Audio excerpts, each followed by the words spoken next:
Thank you.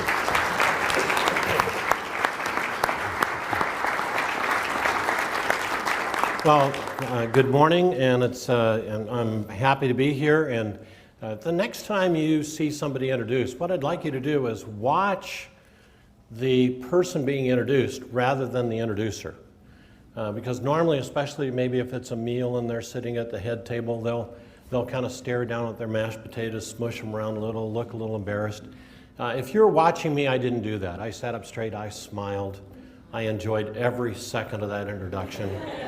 It was a great introduction. He read it just the way I wrote it. No, actually, he and his team came up with those things.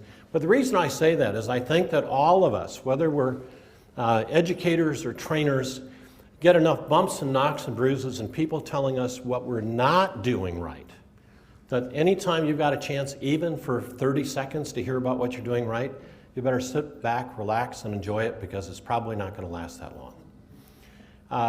Now, get your cards out, because I have a couple of quick questions for you that really keys into the magic of interaction. 41. Okay, so the first question is, the breakout sessions were too long, too short, just about right, or I don't know? 41. All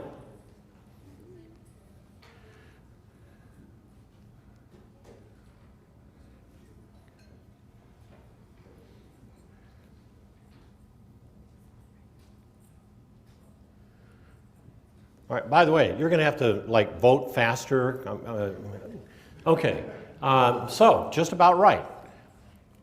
In the best breakout session I attended, the amount of lecture was too much, too little, just about right, or I don't know.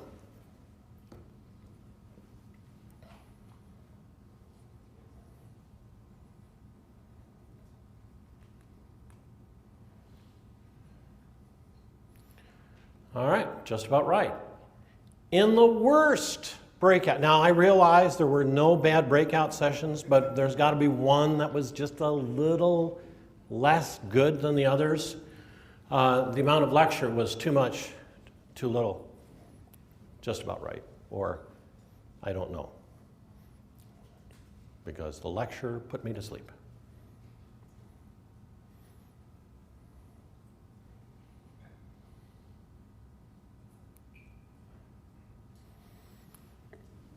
Okay, now we know why this session is important, but we've got one more. The best breakout sessions, the amount of interaction. Now realize it was only a 50-minute session. So let me tell you that the number one excuse I hear for lecture is I don't have enough time. 50 minutes isn't enough time, so the only way I can deliver is to lecture. So in the amount of interaction in the best was too much, too little, just about right, or I don't know.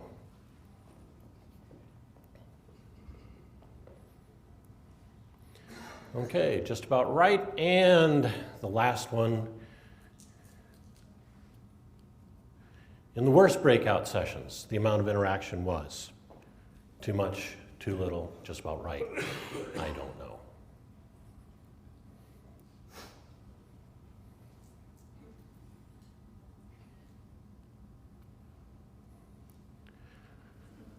Okay, now you know what to do. Put more interaction in your sessions. But all too often, we hear speakers that tell us what to do. They don't tell us how. How do I get that interaction, and how do I still cover the key content so that people are engaged? And I really want you to know that this applies whether you're corporate, higher education, K through 12, doesn't make any difference. And as a matter of fact, about 15 years ago, well, let me say this, and you've got a handout. We hid them at the front because I wanted to see we have two kinds of learners in this room, quick and analytical.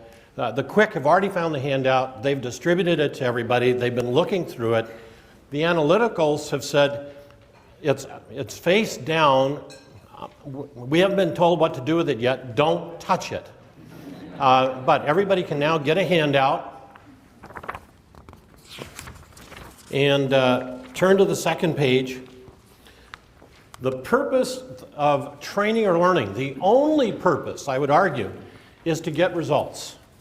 Now, we can then define what those results are, but the purpose is to get results. It's not about covering content. It's about getting results as a result of delivering that content. And I have to confess that my goal is learning for a living, not learning to pass. That I believe that if we're going to learn something, there has to be... No. Go ahead, take it again. I want this to be totally spontaneous. Okay. That if we're going to learn something, what's that mean to me? And learning is a process, it's not an event.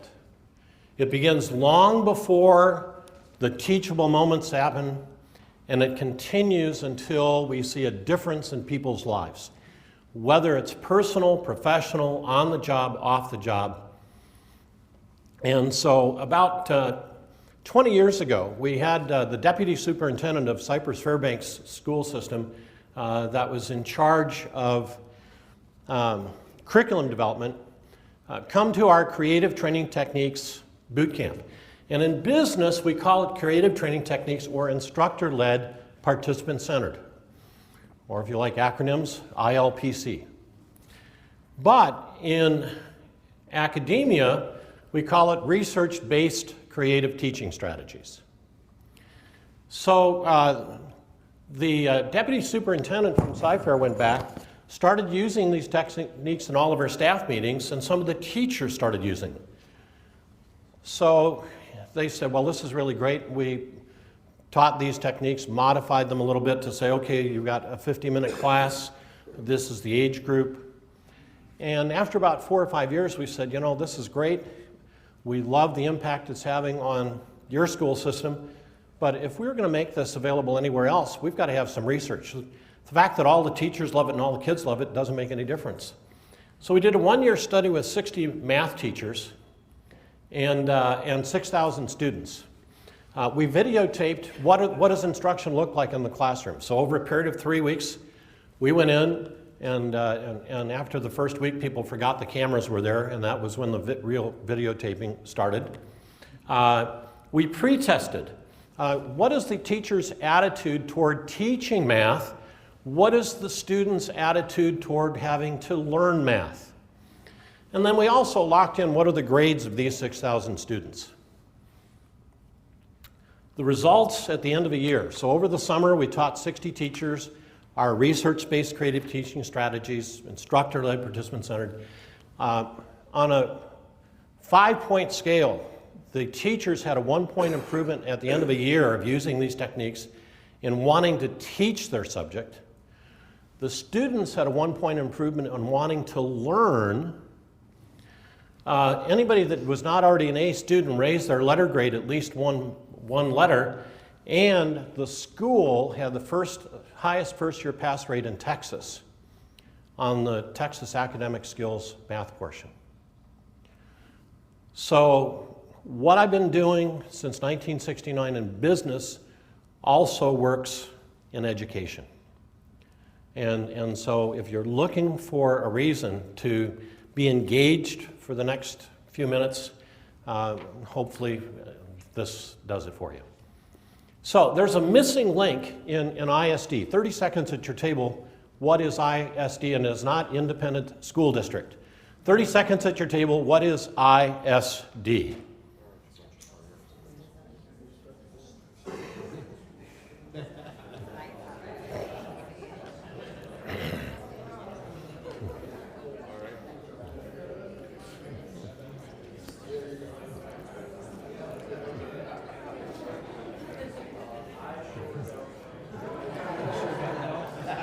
Okay, how many are absolutely sure that they know they'd be willing to bet me $100 that when it comes to, that you know? How many would be? All right, my daughter Becky.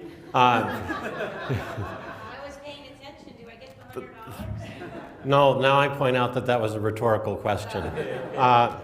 Okay, how many of you are fairly sure? No bet involved. How many of you are fairly sure?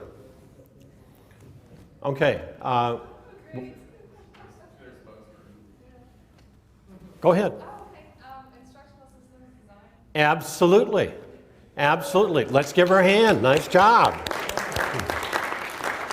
As a matter of fact, see me after you get a copy of my book, Dealing with Difficult Participants, for being willing to take a risk. With risk goes reward.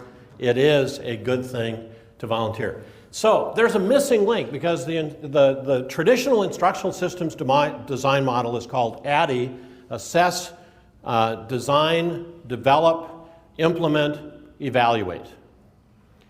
But there's a missing link. And all too often, in every kind of curriculum development, there's a missing link. And that missing link is how we learn. There's nowhere in the model that says, how does this group of people that we're going to be delivering learning to learn the best? Because as most of you know, we really judge people by two things to decide whether or not they're smart. How to use words and how to use math and logic. If you use words well, you're smart. If you use math and logic well, you're smart. If you don't do those two things well, you're stupid. How do we learn? But not, how many of you would agree that not everybody learns the same way?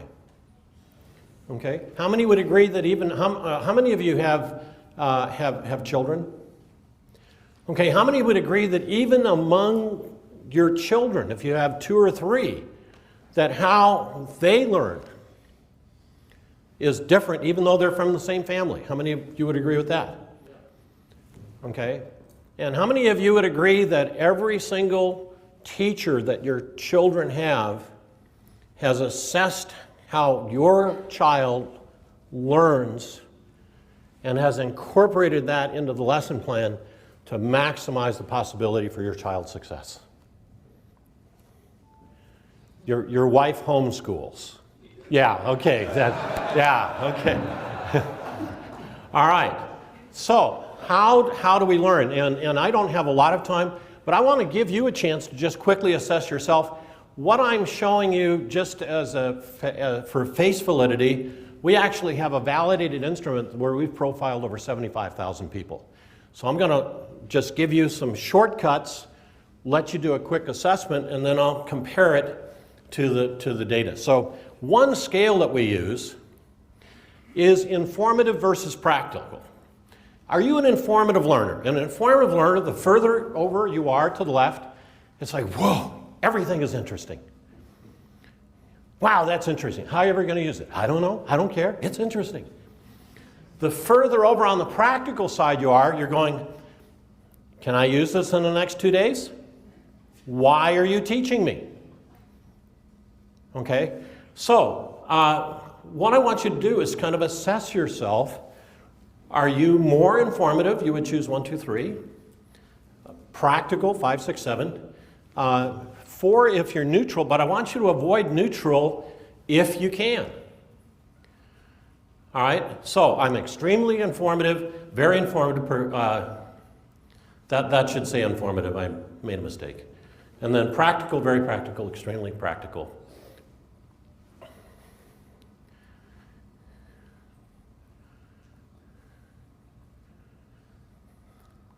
All right, now before I show you your data, let me say that in our profile of 75,000 people on 5 continents, 20 different countries, all educational levels, virtually all occupations,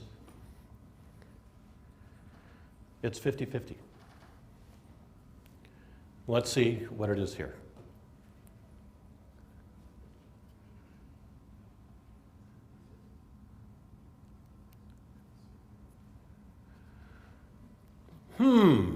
Would you say that that's slightly more informative, but then you would kind of expect it from a group like this? But there's still a lot of practical learners. So what do I do with my design and interaction? I want 80% of it to be practical. Why? Because even the informative learners like that, but I provide lots of resources so that that informative learner goes, whoa, look, we could go do this, we could go do that, I could visit that website. All right, second scale. General structure versus specific structure.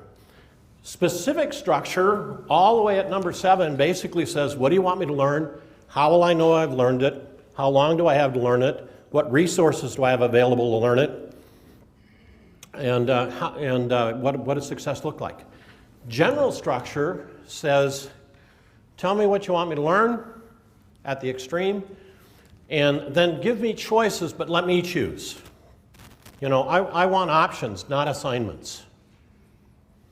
Okay, so do you prefer more structure? I want some guidance, or I'm really self-directed. So go ahead and choose. And by the way, it's 50-50.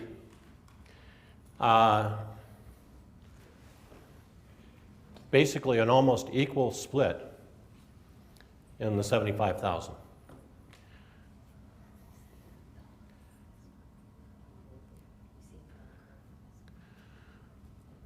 Okay, so slightly more general structure, but a lot of the specific structure. So when I do my design, when I want people to interact, I don't design one case study, I design 3 and I say choose one of the 3. Specific structure likes it because they're going, whoa, I know exactly what to do. General structure likes it because they go, yeah, but I got to choose what I do. All right, and then the last one is, am I a participative learner or a reflective learner? Do I learn better with other people, or do I really learn better by myself? Give me a book, let me take an online course where I just interact with my fabulous computer. So go ahead and vote.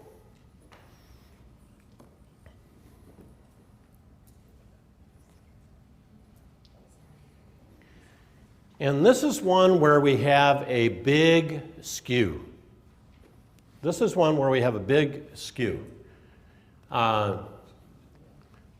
15 seconds at your table. Where do you think the skew is? Is it on the side of participative or is it the side of reflective? 15 seconds at your table, go.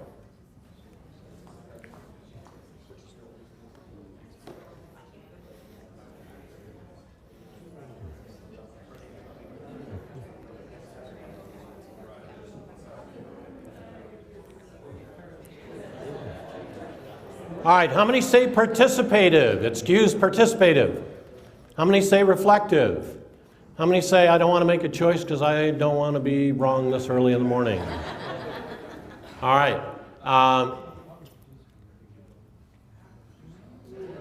Now, this is interesting because over 75% of the people that we have profile as I prefer learning with other people than learning on my own. So one of the things that we do in our program designs is most of the interaction that we have is with a group about the size that you've got right now. So when people walk in, they're going to sit with about 5 people.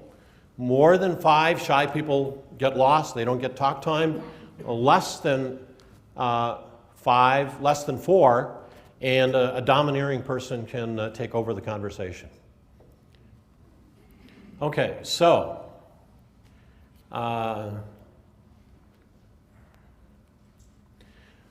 now, we talk about getting to the core of training. That's on the next page. And basically, if I want to be interactive, I want to close, and I would say this. Most people, when they're teaching or training, don't close. They just run out of time. Whoop, that's all we have time for. Thanks for coming. Please be sure to fill out your evaluation form. All right, I mean, even think about the breakout sessions here. It's like, dump, whoop, all right, we're over. But I'll be in the back of the room if anybody has any questions. All right, we don't close. But the interesting thing is that no keynote speaker would ever deliver a presentation without having a strong close, some kind of call to action or commitment. No preacher. And part of my background is I was a pastor. No preacher would just wind down a sermon by saying, well, my 20 minutes is up. God bless. See you next week. Go team. All right, so closers, and we'll talk about that a little bit later. Openers, a lot of people, just because people show up, just because they're physically present, it doesn't mean they're mentally present and ready to learn. So we need to break preoccupation through involvement. That requires an opener. Then we need to revisit key content. Now notice that I said revisit, not review. Revisit is when the participants do it. Review is when the instructor does it. And it is far more powerful when participants revisit their own content than when the instructor is going over it one more time. Matter of fact, one of the deadly sins of teaching that I have is saying, let's review, because it immediately says to the students, they already covered this, so I can tune out. Well, just because I've said it doesn't mean you've learned it. And then energizers. Maybe less important in a 50-minute program or a class, but if you've got a day, 2 days, 3 days, if you're teaching an afternoon class, I guarantee you, you've got a 2 o'clock class, you better be doing something to keep people energized. Why? Who knows what they had for lunch? And now that sugar hits their system, and everybody starts like that, and guess what? When you find yourself losing your audience, losing your students, losing your participants, talking faster doesn't do it. All right, so how do I energize them, and yet without necessarily taking a lot of time? Why is this important? It's important because of memory. And so you have the Ebbinghaus curve of forgetting. I'm sure all of you are aware of the Ebbinghaus curve of forgetting. Yeah. And somebody's going, what? I forgot. Okay, in the 1880s, Hermann Ebbinghaus discovered that people forget on a curve that looks like this. That if I'm exposed to an idea, got to turn that on.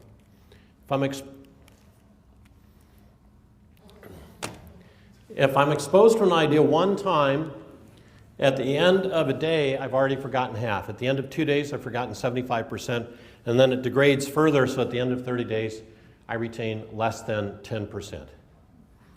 Okay, so one time in 30 days, I'm going to remember less than 10%. Just because I've said it doesn't mean you've learned it. But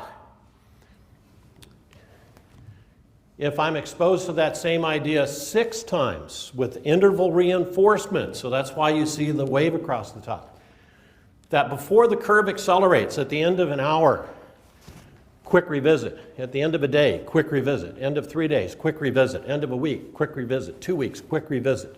It doesn't take a lot of time, but at the end of 30 days, my retention is greater than 90%. Revisit, not review. So I need to build that in. So 30 seconds at your table, I'd like each of you to write down one idea you're taking away from the session so far. As soon as you finish writing it down, I'd like you to stand up.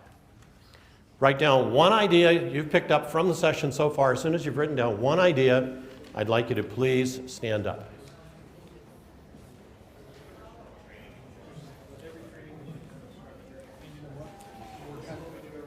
By the way, you're doing this individually.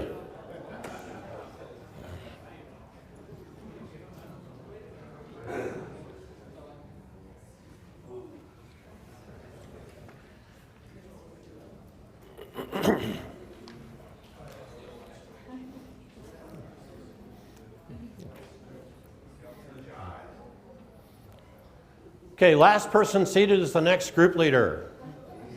Last person seated is the next group leader. You can be seated. Last person seated is the next group leader.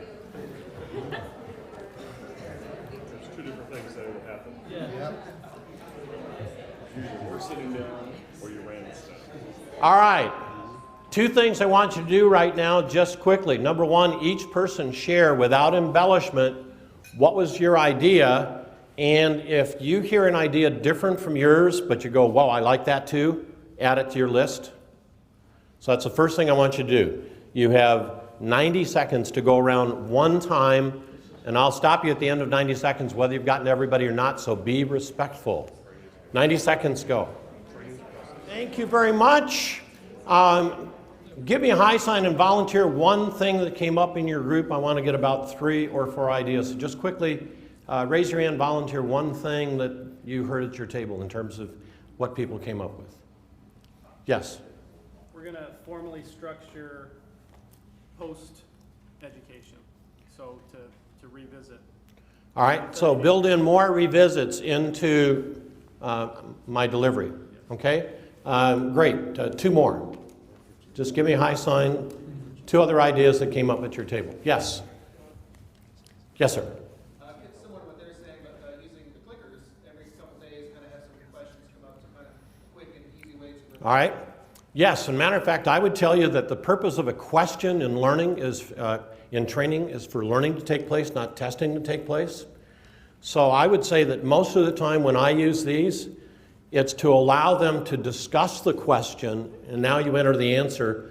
Why? Because what I'm trying to do is revisit and reinforce the information, not necessarily do pass-fail. I'll do that at another time, but what I want to do is revisit and reinforce and anchor the information.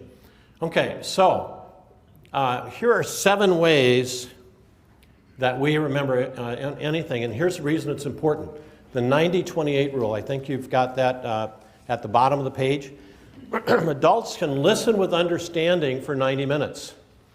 They only listen with retention for 20 minutes. We need to involve them every 8 minutes.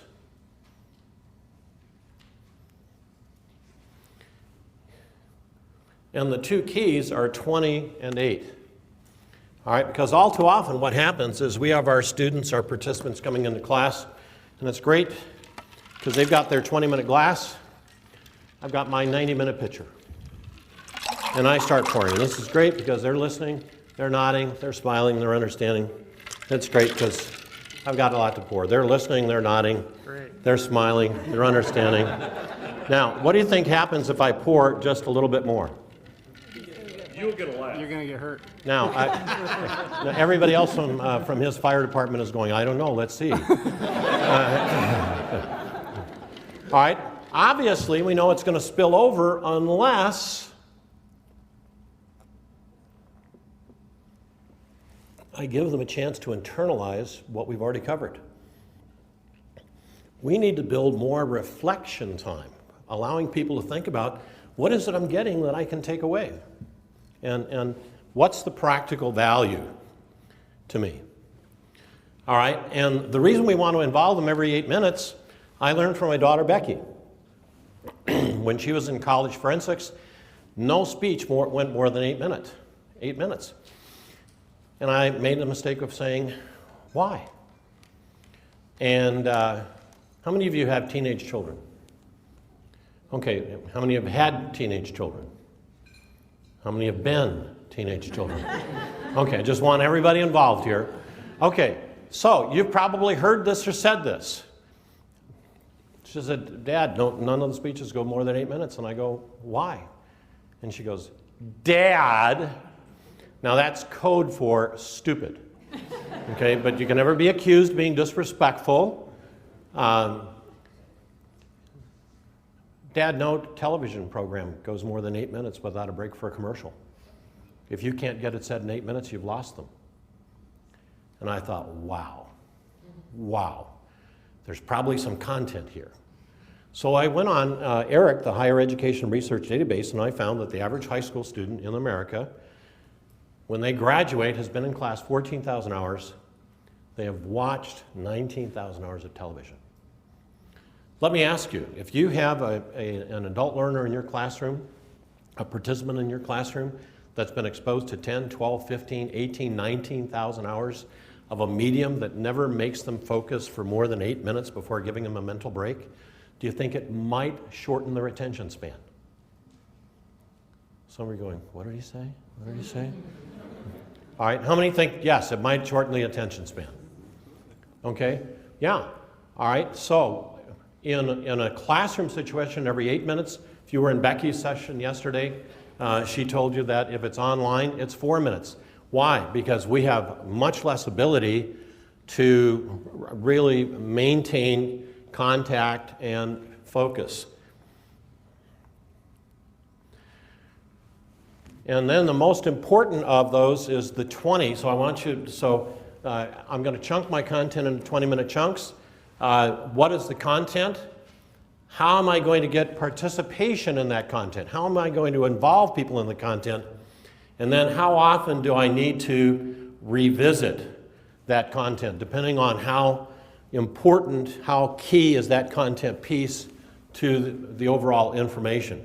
And so the key is 20-minute chunks maximum. Sometimes we have 10 minutes, 8 minutes, 15 minutes, but it never goes more than 20 minutes.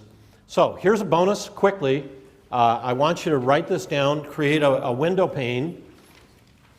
Put 3 more panes of glass so you can just make like a big tic-tac-toe board with a frame around it.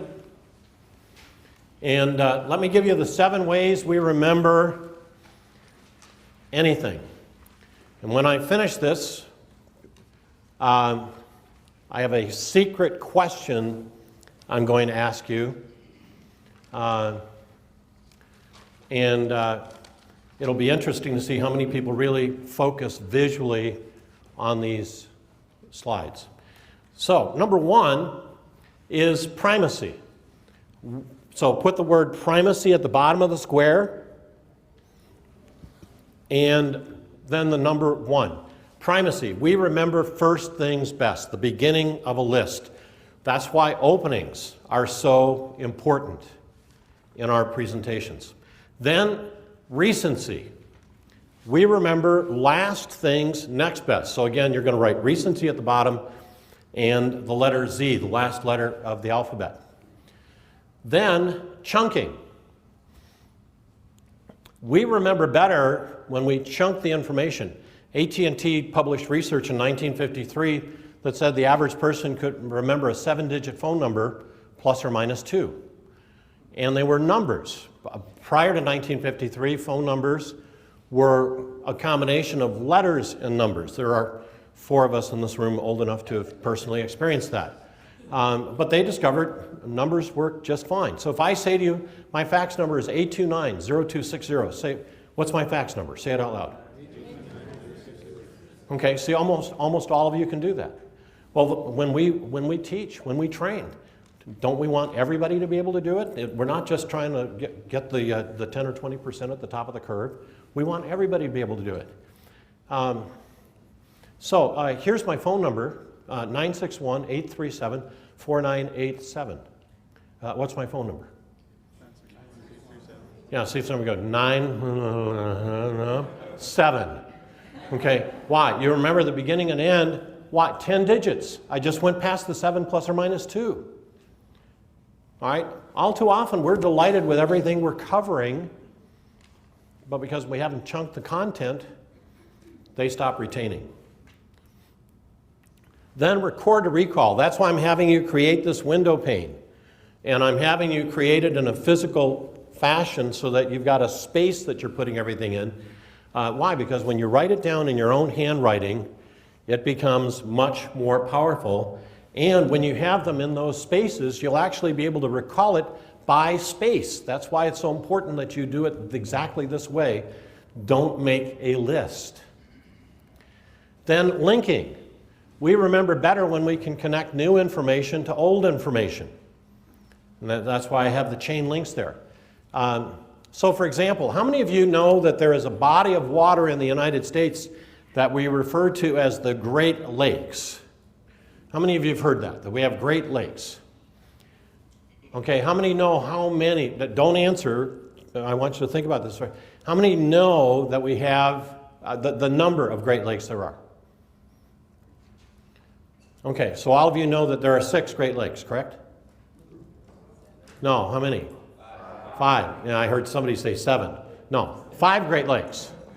Okay, and actually, you can remember all of the Great Lakes, every single one of you, if I said, take the acronym HOMES. H-O-M-E-S. So 30 seconds at your tables. What are the 5 Great Lakes?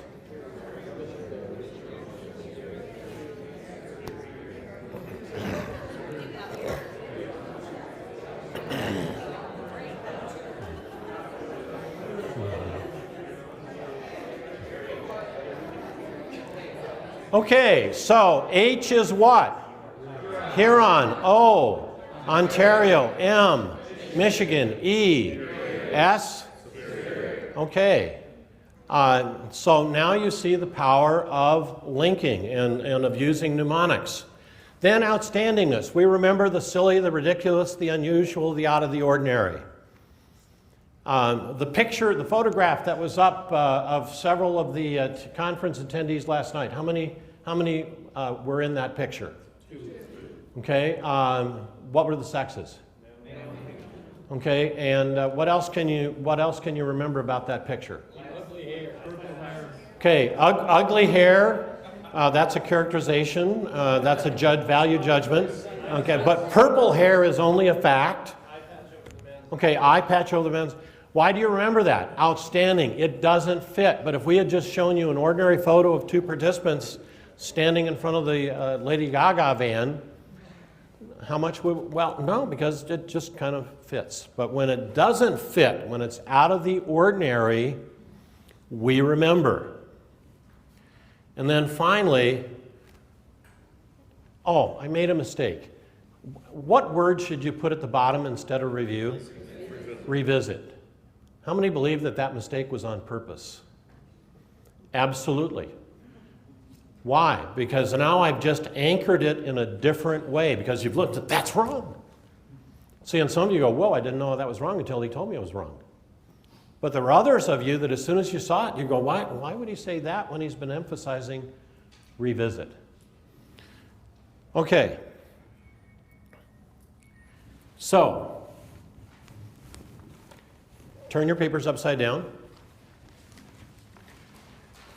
1, 2, 3, 4, 5, 6, 7. Number 1 is primacy. Say it out loud. Number 1 is primacy. 2, 3, 4, record, recall. See, remember, people remember beginnings and endings. We need to reinforce the middle. All right, record, recall. What's the next one? Linking. Outstandingness. Revisit. Okay. What's this one? Primacy.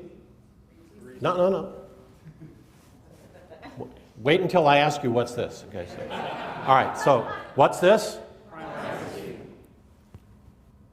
What's this? What's this?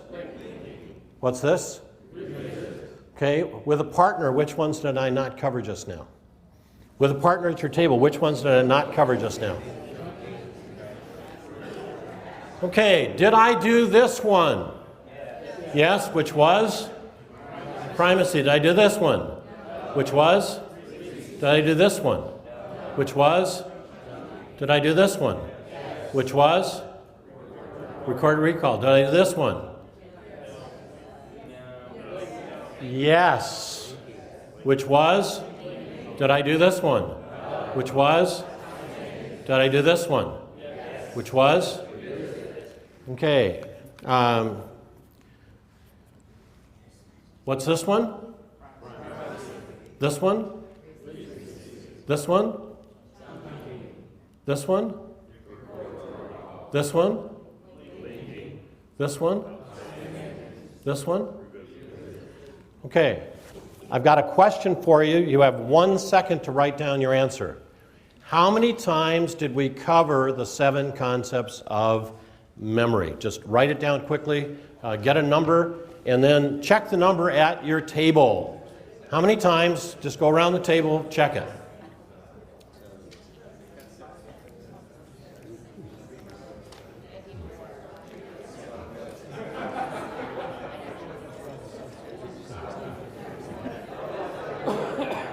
All right. Anybody have less than 4? Anybody have more than 7? How many do you have? 8. Okay, so the range is between 4 and 8. Number 1, I said it. Number 2, you said it. Number 3, I showed you the word. Number 4, you wrote the word. Number 5, I showed you the picture. Number 6, you drew the picture. Number 7, I said, shut that out, and I said, what's this, what's this, what's this, what's this? Number 8, I gave you 4 of them and said which ones were missing. Number 9, I said, did we do this, yes, no, this, yes, no, this, yes, no? And then this one, 10 times. But what if I said, what we're about to cover is so important, we're going to go over it 10 times. Time number 1. All right? We'd all be tuned out. Okay? Now, anybody know what was different as we did this? We were involved. Okay, you were involved. All right, let me just show you. Just look carefully. Force us to recall. Okay. What? Yeah. 7 ways we remember anything. 7 ways we remember. I kept changing the title at the top. I wanted to show you the difference between focus, what were you paying attention to? The visuals, the words, the window pane. And guess what? Because you were paying attention to that, you weren't paying attention to the title. That's okay. But I want you to see the interest of the focus and clarity is what I'm looking for. Focus, what is it you want people to pay attention to? Understanding. How well do they understand it? So let me give you 3 tests quickly of an opener. It's on the next page. We want to break preoccupation through involvement. Secondly, we want to allow for networking. Now, if I've got a 50-minute class, that's not as important. A longer class, it becomes more important. When tension goes up, retention goes down. The faster I get people comfortable with one another, the faster they're going to be able to open up and learn. And then, is it relevant to the content? I don't want to do an icebreaker. I want to do an opener that is relevant to the content.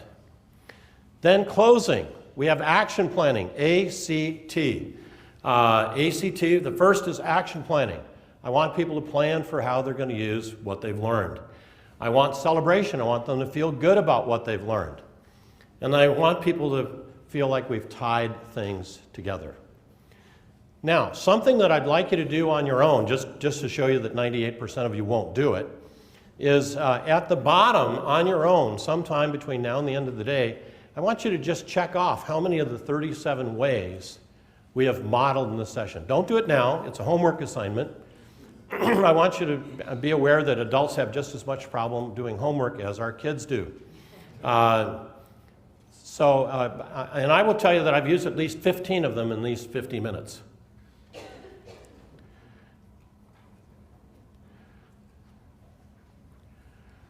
Okay. Now, you also have my top 10 classroom strategies. Would you look at that list and then press a number? How many did you see modeled today? It's on the, what's the page number? 6. Okay, top of page 6. My top 10 classroom strategies, and just read through those and then press a number. How many did you see modeled in this session today?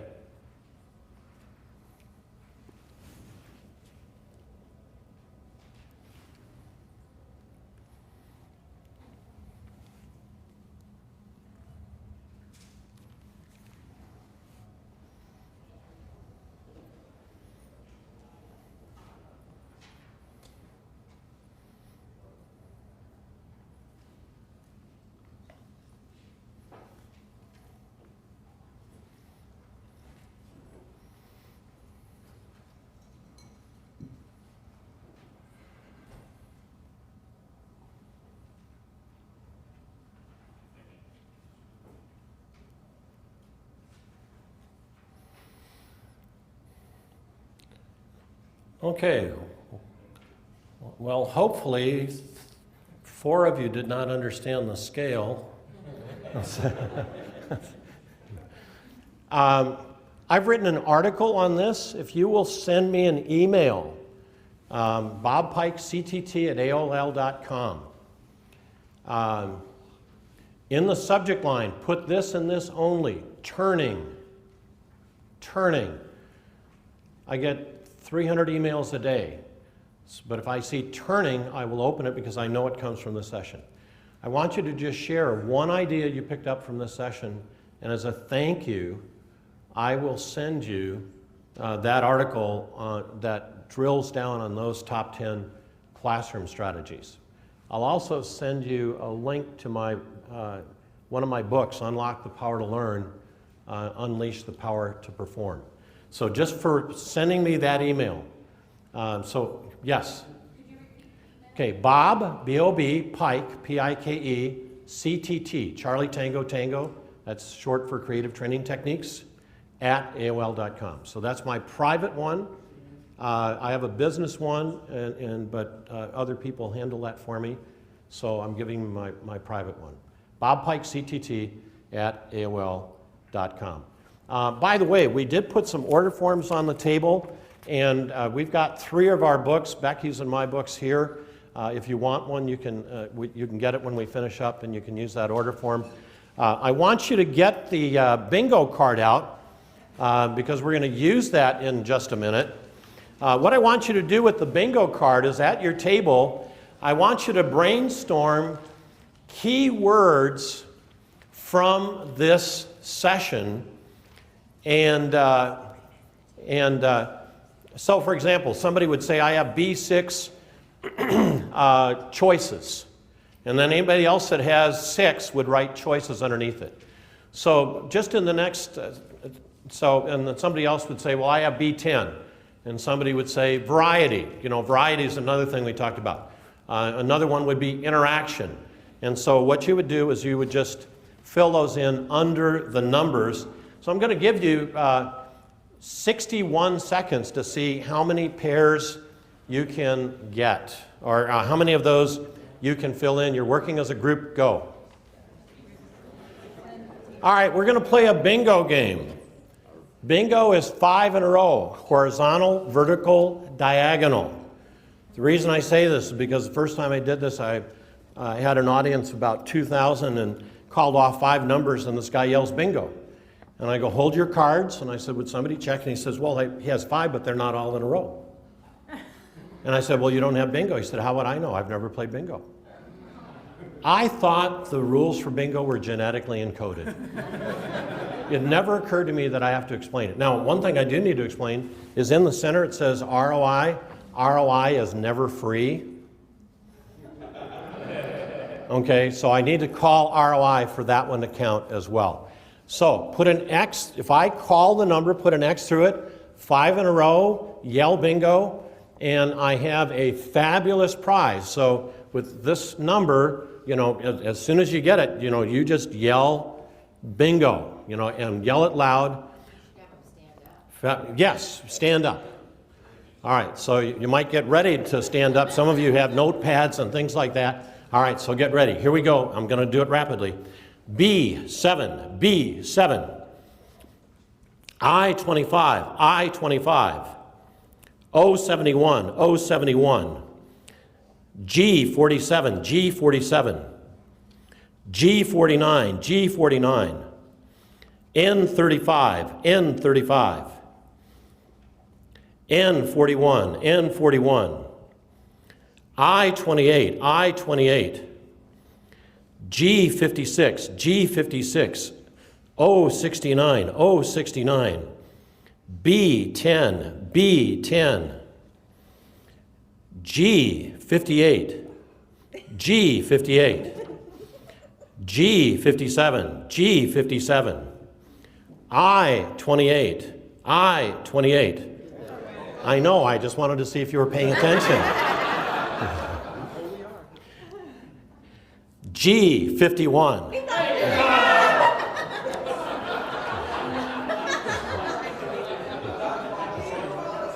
13 cards, they're all different, you all won. If you will apply what we've been talking about this morning, you will be winners, your learners will be winners. Add value, make a difference. God bless you. Thank you very much.